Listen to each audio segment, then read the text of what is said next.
I'm Neil Gorton, and I'm the creature prosthetics designer, and I'm responsible for making aliens, physical aliens. Every time in the script there's an alien character described, first of all there's a discussion to decide whether it's going to be a CG effect or whether it's going to be a real thing, and if it's a real thing, and then I step in and we build. It can either be a simple makeup on someone, a prosthetic, or it can be giant rubber things like this. This character is the face of Bo. He was fun to build. He was described in the script as a giant face floating in a big fish tank. It's a very benign character who just kind of floats around in the background and doesn't really do a lot in the story, but he just adds to the rich texture of the world of Doctor Who. Most of the inspiration comes from nature and life. I mean, you look at that. I mean, it is basically humanoid, but you've just adjusted it. You've tweaked it, changed it, painted it in a slightly, I don't know, it's probably fish inspired.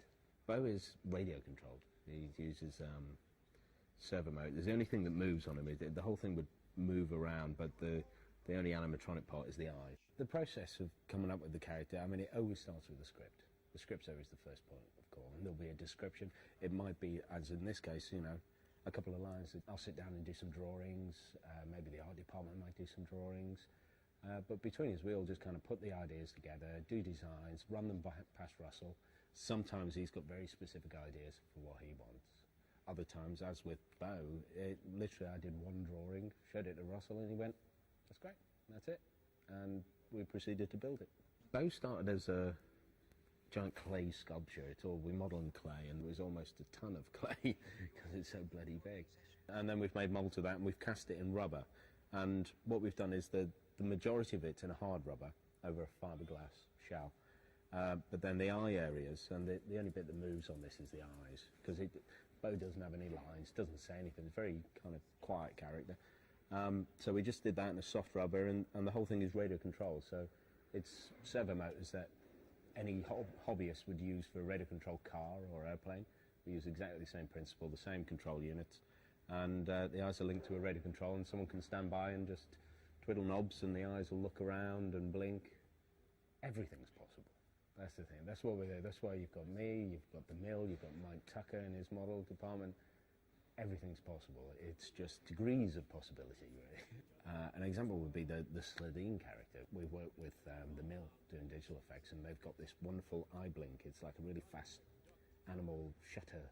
It looks really bizarre and alien, and it's just a nice little thing where we've combined myself and the mill to produce something using animatronics and digital effects. And this is just one of their arms. It's worn as part of a costume. There's also a CGI version of the creature for when it's running around. But we have a costume version, and the head's all animatronic, and the hands, because obviously the hand is so far away from the performer's hand, we've got a mechanical system in there so that basically they can pull levers and all the fingers will operate. And they can get quite long. They can grab people and claw at the camera. Troublesome creatures would probably be the autons. They've got to be able to see where they're going. But of course you can't have these big holes and have a pair of eyes there. So how do you make them see? It sounds simple, but it was a massive problem. We've got to have tens and 20, 30 of these things running up and down Cardiff High Street. How do the people wearing them breathe? And how do they see? And how do they not run into things? I had to make anything for Doctor Who. I mean, I did get to do one of the things I wanted to do has already happened, and that was the creature inside the Dalek. Because everyone, you know, it has been shown before, but not really designed or looked at properly. So an iconic thing is to create the creature inside the Dalek, the thing that drives the Dalek there.